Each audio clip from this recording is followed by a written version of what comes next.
channel. This is me, Arnel or Tommy, and here again for another vlog. So for this video guys is, ang gagawin natin is maglalaro tayo. Hindi ko lang alam kung kita. Hindi ko lang alam guys kung kita. Guys, kita nyo naman. So siyempre pag may laro, may basa ng Bible. So guys, tuturuan ko kayo guys. Tuturuan ko kayo about for my Bibles. Halaman ng Bibles.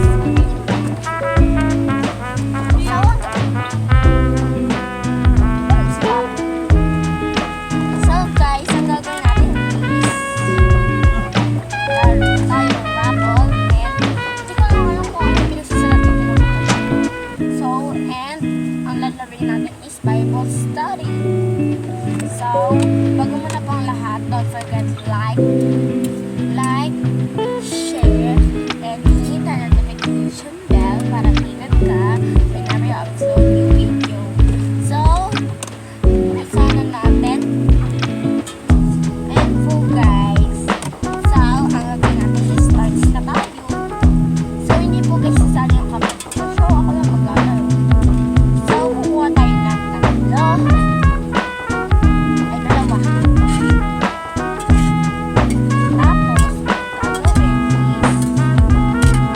so, nakita ko is hard. Hard. Yan. Malis.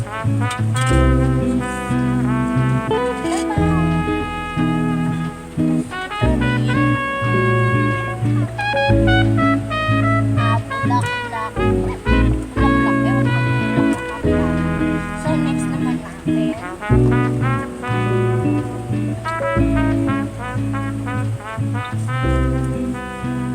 Yan, smile. Smile daw ako, smile. So, isa pa. Ay, flowers. Gusto nga lang nabasa.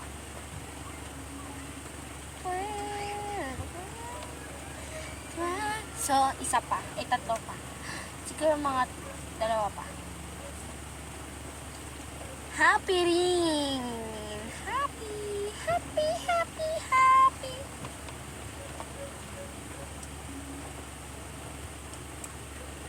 So guys, ang vlogs nito is parang comedy.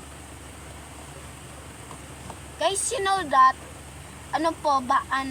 umuulan, umaambon. Kasi, sa amin kasi, umaambon, minsan umuulan, minsan pagdating. So, anong ba ito? Babaeng masaya. Babae daw ako. Kita nyo ba? Hindi nga naman kita eh. Papakita ko na lang, pipicturean ko na lang.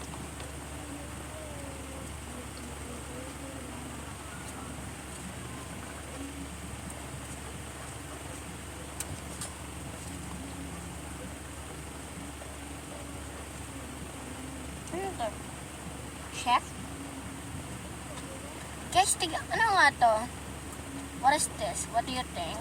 Butterfly ata siya eh. So, lahat guys, aanihin na natin.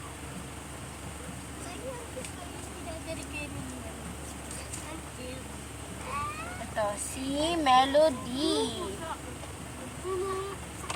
Okay na po guys. So, tapos na guys yung paglalaro natin. So, ang gagawin natin is ito naman. Mag-aaral tayo. This is for Kitty. Guys, mag-aaral naman tayo guys ng salita ng Diyos. So, punta tayo guys sa Corinto ba yun? Corinto.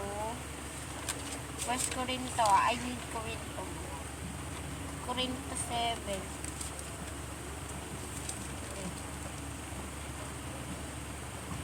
Ito po guys, sabi po dito sa Corinto. Unang Corinto 7 and then 4 chapter 6 verse 9. Tama. Sabi dito, hindi ba ninyo alam na ang mga makasalanan ay walang bahagi sa kaharian ng Diyos? So, ibig sabihin po doon is lahat daw ng mga makakasalanan is ay hindi kabilang sa karya ng Diyos or belongs, di ba? So, sunod po, huwag ninyong dayain ang inyong sarili. Ibig sabihin nun, huwag po daw natin dayain or huwag po, nagbigay nga po kayo guys ng suggestions kung ano yung sabihin ng dayain. Kasi ang naisip kong dayain, pinstang dayain is niloloko, gano'n, wag nilokohin, di ba? So, ang mga nakikiapil, sumasamba sa Diyos-Diyosan, nangangalon niya, nakikipagtalik sa kapwa, lalaki o babae, lalaki o kapwa babae. So, ito po yung sinasabi ko guys sa Bible, sa verse, na bawal daw gumawa ng Diyos-Diyosan, bawal daw makiapid, bawal daw nakipagtalik, or bawal daw mga dunya, tsaka bawal daw makipagtalik sa kapwa babae, kapwa babae, tsaka kapwa lalaki. Ayun po ang sabi dyan. So, marami pa ako guys ituturo sa inyo. Dyan ako. So, ito po guys. Wait lang. Panoy ka! Diyan ka muna. Tuturo ako. Sabi sa gawa 14, gawa 14:6. Tuwan mo ba si Pastor Tommy Nawak kasi ako? Sobrang iyak. Ito na, ano ba? So, Mateo sobrang iyak 7:21. Sabi daw dito is, hindi lahat ng tumatawag sa akin, Panginoon, Panginoon, ay papasok sa karyan ng langit, kundi ang mga taong sumusunod sa kalooban ng aking Ama na nasa langit. Actually, alam ko na to, at memorize ko na to, verse na to. So, ang naintindihan ko dito is, hindi daw lahat ng sumasampalataya sa Panginoon, sa Panginoon ay makakapasok ng karyan ng langit. Sinong tinutukoy na Panginoon? Siya ang anak. Tapos, ang sabi daw dito, kundi ang mga taong sumusunod sa kalooban ng aking Ama na nasa langit. Sabi nun, makakapasok ka lang sa langit kung susundin mo ang kalooban ng kanyang Ama na nasa langit. So, ang sunod, sa araw ng paghuhukom, maraming magsasabi sa akin, Panginoon, hindi po ba't sa inyo pangalan ay nangaral kami, nagpalayas ng mga demonyo at gumawa ng mga himala? Ngunit sasabihin ko sa kanila, hindi ko kayo kilala, lumayo kayo sa akin, kayong mga gumagawa ng kasamaan. So, ang sabi niya dito, sa araw daw ng paghuhukom is, marami daw sa kanya magsasabing, Panginoon, nangaral naman daw sila sa pangalan niya, nagpalayas ng demonyo at gumawa ng himala. Ngunit sasabihin daw ng Panginoon sa atin or sa ating lahat, lumayo kayo sa akin, kayong mga gumagawa ng kasalanan or kasamaan. Ayun po yung, sana po guys, may apply nyo po yan guys sa inyong buhay. Kahit ako man is vlogger, syempre, kailangan din mag-vlog ka rin para sa Diyos. Syempre, pag may vlogs, pag alam mo yung, diba, nakikita kasi yan guys ng Diyos. Yung bina-vlog mo, walang kwenta, walang kabuluhan. Ayun guys, yung simbolo na wala kang pakialam sa Kanya. Yung iba dyan guys, vlogger, pero hindi po nila guys bina-vlog. Hindi po nila bina-vlogs yung mga alam nilang katotohanan. Kasi po, minsan po kasi, pag, alam ba, Catholic sila o Buddhism, yung ano po nila is ako trans sa Sabado kasi ako ko doon yung school. So kasi, ang mga paniniwala po kasi ng mga ibang sekta is, ang Diyos is tao. Iglesia yun guys, tao. Tapos may sinasamba rin silang moon, stars, araw, lahat guys. Kahit nga aso eh. Oh. Yeah! So guys, i-apply ko sa inyo guys. Huwag niyong tutularan yung mga ibang tao na sumasamba sa Diyos-Diyosan. Yan, nag-ano ako. Sorry. So guys, i-apply nyo yan guys sa utak. Sa isip nyo. Na bawat oras is mayroong nakahandang kapahamakan sa atin.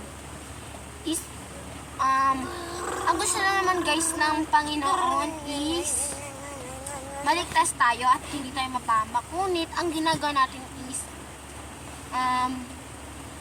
sinusuway natin siya guys. Sinusuway natin siya. Kaya mas mapagpiligihan pa natin na gumawa ng mabuti at hindi gumawa ng kasamaan. Kasi pagdating guys ng pag-uukom, hindi po biro-biro yan.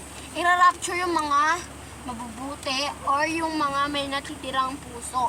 Yung medyo tumulong or kaya I don't know kasi hindi pa ako guys sa Bible. Kaya ko lang guys sinishare sa inyo to kasi may nalalaman ako. So kasi sabi kasi ng pastor namin si Pastor Mark is kung mag-vlog ka is isama mo ang Panginoon or Bibles guys, Bibles po. Kung ano po yung nalalaman nyo guys na patungkol sa Panginoon, ibahagi nyo guys. Walang nakakahiya doon. Kaya isa pa, tsaka para naman din sa atin yun. Kasi pag hindi natin ginawa yung best natin is hindi malulugod ang Panginoon sa atin. So, ito lang guys. Ito na to guys. Last na to. Sa ba yun? Sa John 14:6. Ayan. Oh. Hindi dyan pa gusto yan.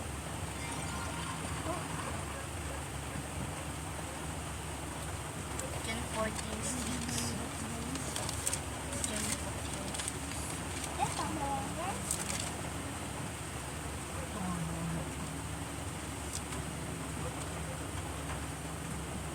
Ay, di pa yung bayo na. Sabi ng Panginoon, sumagot si Jesus, "Ako ang daan, ang katotohanan at ang buhay. Walang makakapasok sa Ama kundi sa pamamagitan ko." So guys, sabi niya dito, sumagot si Jesus, siya daw ang daan, ang katotohanan at ang buhay. Wala daw makakapunta sa kanya kundi sa pamamagitan ko. Ayun po guys ang sinabi ng Panginoon.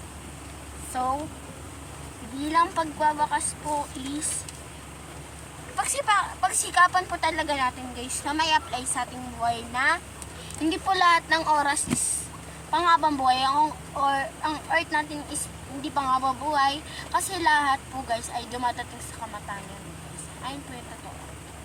So, sana guys marami kayo guys natutunan kahit ang minutes lang natin is 30 minutes. Yan. So, sana guys may isa pa mabuhay po natin ang narinig po natin. So, huwag po kakalimutang mag-like, share, and hit the notification bell para updated ka whenever upload new video. So, paalam!